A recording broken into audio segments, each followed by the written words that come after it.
water is quite beautiful to look at, and I guess you probably all know that you're 2/3 water, but you do, don't you? Right. But you may not know that because the water molecule is so small, that 2/3 translates into 99% of your molecules. Think of it, 99% of your molecules are water.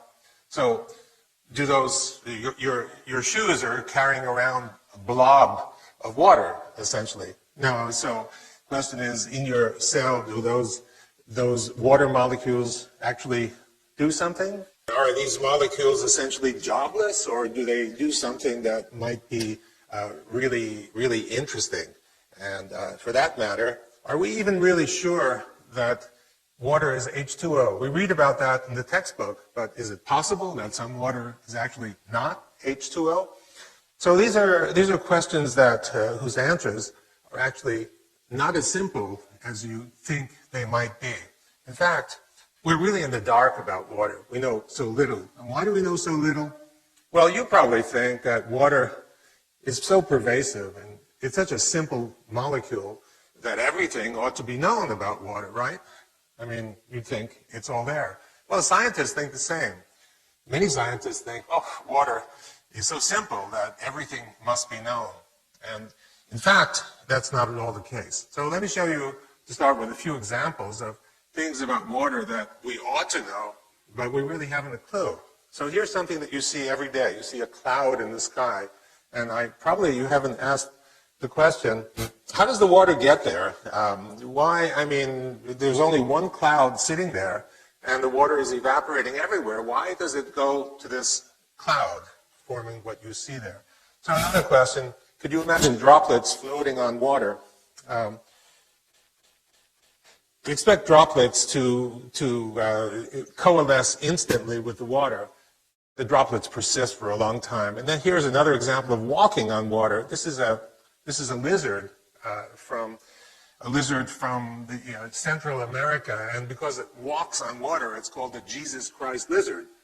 And of course, you'll say, well, I know the answer to this. The surface tension is high on water, but the common idea of surface tension is that there's a single molecular layer of water at the top, and this single molecular layer is sufficient to create enough tension to hold whatever you put there. I think this is an example that doesn't fit that. And here's another example, 2 beakers of water, you put 2 electrodes in, and you put high voltage between them, and then what happens is a bridge forms, and this bridge is made of water, a bridge of water. And this bridge can be sustained as you move one beaker away from the other beaker as much as 4 centimeters, sustained essentially indefinitely. How come we don't understand this? So what I mean is that there are lots of things about water that we should understand, but we don't understand. And so we really don't know. So, okay, so what do we know about water? Well, you've learned that the water molecule contains an oxygen and 2 hydrogens. That you learn in the textbook. So we know that. And we also know there are many water molecules, and these water molecules are actually moving around microscopically. So we know that. What don't we know about water? Well, we don't know anything about the social behavior of water. What do I mean by social? Well, you know, sitting at the bar and chatting with your neighbor. We don't know how water molecules actually share information or interact. And also, we don't know about the actual movements of water molecules, how water molecules interact with one another, and also how water molecules interact with other molecules like that purple one sitting there. Unknown. Also, the phases of water. Now, we've all learned that there's a solid phase, a liquid phase, and a vapor phase. However, 100 years ago, there was some idea that there might be a 4th phase somewhere in between a solid and a liquid. Sir William Hardy, a famous physical chemist, 100 years ago exactly, professed that there was actually a 4th phase of water, and this water was kind of more ordered than other kinds of water, and in fact had a gel-like consistency. So the question arose to us, you know, all of this was forgotten because people began, as methods improved, to to begin to study molecules instead of ensembles of molecules. And people forgot about the collectivity of water molecules and began looking, the same as in biology, began looking at individual molecules and lost sight of the collection. So we thought, we're going to look at this because we had some idea that it's possible that this missing link, this fourth phase, might actually be the missing link so that we can understand the phenomena regarding water that we don't understand. So we started by looking somewhere between a solid and liquid. And the first experiments that we did that get us going is we took a gel, that's the solid, and we put it next to water. And we added some particles to the water because we had the sense that something, the particles would show us something. And sure enough, you can see that what happened is that the particles began moving away from the interface between the gel and the water, and they just kept moving and moving and moving, and they wound up stopping at a distance that's, well, roughly the size of one of your hairs. Now that may seem small, but by molecular dimensions, that's practically infinite. It's a huge dimension. So we began studying the properties of this zone, and we called it, for obvious reasons, the exclusion zone, because practically everything you'd put there would get excluded, would get expelled from the zone as it built up, or instead of exclusion zone, EZ for short. And so we found that the kinds of materials that would create or nucleate this kind of zone, not just gels, but we found that practically every water-loving or so-called hydrophilic surface could do exactly that, creating the EZ water. And as the EZ water builds, it would expel all the solutes or particles, whatever, into the bulk water. And we began learning about the properties, and we've spent now quite a few years looking at the properties. And so it looks something like this. You have a material next to water, and these sheets of EZ layers begin to build, and they build and build, and they just keep building up one by one. And so if you look at the structure of each one of these planes, you can see that it's a honeycomb, hexagonal kind of structure, a bit like ice, but not ice. And if you look at it carefully, you can see the molecular structure. So of course it consists of hydrogen and oxygen because it's built from water. But actually, they're not water molecules. If you start counting the number of hydrogens and the number of oxygens, it turns out that it's not H2O. It's actually H3O2. So it is possible that there's water that's not H2O, some phase of water. So we began looking, of course, more into these extremely interesting properties. And what we found is we stuck electrodes into the EZ water because we thought there might be some electrical potential. It turned out that there's lots of negative charge in that zone. And we used some dyes to seek positive charge, and we found that in the bulk water zone, there was an equal amount of positivity. So what's going on, it looked like, is that next to these interfaces, the water molecule was somehow splitting up into a negative part and a positive part. And the negative part sat right next to the water-loving material, and the positive charges went out beyond that. We found, actually, it's the same. You didn't need a straight interface. You could also have a sphere. So you put a sphere in the water, and any sphere that's suspended in the water develops one of these exclusion zones, EZs around it, with the negative charge. And beyond that is all the positive charge separation. It didn't have to be only a material sphere. In fact, you could put a droplet in there, a water droplet, or in fact even a bubble. You get the same result. Surrounding each one of these entities is the negative charge and the separated positive charge. So here's a question for you. If you take two of these negatively charged entities and you drop them in a beaker of water near each other, what happens to the distance between them? Now, I bet that 95% of you would say, well, that's easy. I learned in physics. Negative and negative repel each other. So therefore, they're going to go apart from one another, right? Is that what you'd guess? Well, the actual result, if you think about it, is that it's not only the positive charge, negative charge, but you also have positive charge. And the positive charge is especially concentrated in between those two spheres. because they come from contributions from both of those spheres. So there are a lot of them there. When you have positive in between two negatives, what happens is that you get an attractive force. And so you expect these two spheres to actually come together despite the fact that they have the same charge. And that's exactly what happens. It's been known for many years. They come together, and if you have many of them instead of just two of them, you'll get something that looks like this. They'll come together, and this is called a colloid crystal. It's a stable structure. In fact, the yogurt that you might have had this morning probably consists of what you see right here. So they come together because of the opposite charge. The same thing is true if you have droplets. They come together because of the opposing charges. So, when you think of droplets and aerosol droplets in the air, and think about the cloud, it's actually the reason that these aerosol droplets come together is because of this opposite charge. So the droplets from the air, similarly charged, come together, coalesce, giving you that cloud in the sky. So the fourth phase, or easy phase, actually explains quite a lot. It explains, for example, the cloud. And the cloud, it's the positive charge that draws these negatively charged easy shells together to give you a condensed cloud that you see up in the sky. In terms of the water droplets, the reason that these are sustained on the surface for actually sometimes as long as tens of seconds, and you can see it. If you're in a boat and it's raining, you can sometimes see this on the surface of the lake. These droplets are sustained for some time. The reason they're sustained is that each droplet contains this shell, this easy shell.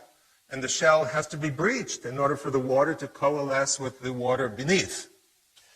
Now, in terms of the Jesus Christ lizard, the reason the lizard can walk is not because of one single molecular layer, but there are many easy layers lining the surface, and these are gel-like. They're stiffer than ordinary surfaces. So therefore, you can float a coin on the surface of the water. You can float a paper clip, although if you put it beneath the surface, it sinks right down to the bottom. It's because of that. And in terms of the water bridge, if you think of it as plain old liquid bulk water, it's hard to understand. But if you think of it as easy water and the gel-like character, then you can understand how it could be sustained with almost no droop. It's a very stiff structure. Okay, so all well and good, but why is this useful for us? What can we do with it? Well, we can get energy from water. In fact, the energy that we can get from water is free energy. It's literally free. We can take it from the environment. Let me explain. So you have a situation in the diagram with negative charge and positive charge. And when you have two opposing charges next to each other, it's like a battery. So really we have essentially a battery made of water, a battery made of water. And of course you can extract charge from it. And so that is the, right now, batteries run down like your cell phone needs to be plugged in every day or two. And so the question is, well, what charges this water battery? It took us a while to figure that out, what recharges the battery. And one day, we're doing an experiment, and a student in the lab walks by, and he has this lamp. And he takes the lamp, and he shines it on the specimen. And where the light was shining, we found that the exclusion zone grew. It grew by leaps and bounds. So we thought, aha, it looks like light. And we did many experiments to show that the energy for building this comes from light.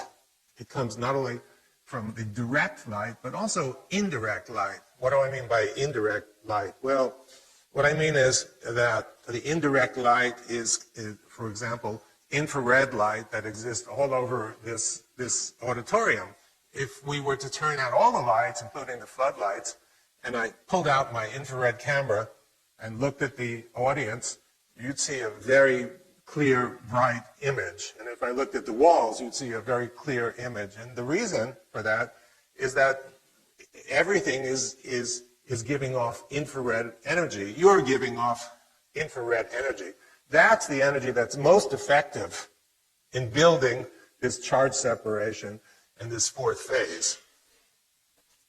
So in other words, you have the material, you have the easy water, and you collect energy from outside. And as you collect the energy from outside, the exclusion zone builds. And if you take away that extra energy, it'll go back to its normal size. So this battery is basically charged by light, by the sun. It's a gift from the sun. If you think about it, what's going on, if you think about the plant that you have sitting in your kitchen getting light, you know where the energy comes from. The energy comes from the light. It's the photons that hit the plant that supply all the energy, right? And the plant converts it to chemical energy, the light energy to chemical energy, and the chemical energy is then used to do growth and metabolism and bending and what have you. That we all know, it's very common. What I'm suggesting to you from our results is that the same thing happens in water. No surprise because the plant is mostly water. So I'm suggesting to you that energy is coming in from outside, light energy, infrared energy, radiant energy, basically, and the water is absorbing the energy and converting that energy into some sort of useful work. And so we come to the equation E equals H2O, a bit different from the equation that you're familiar with. But I think it really is true that you can't separate energy from water. Water is a repository of energy coming free from the environment. Now, can we harvest some of this energy, or is it just totally useless? Well, we can do that because you have a negative zone and a positive zone. And if you put two electrodes in, you can get energy, right? Just like a battery.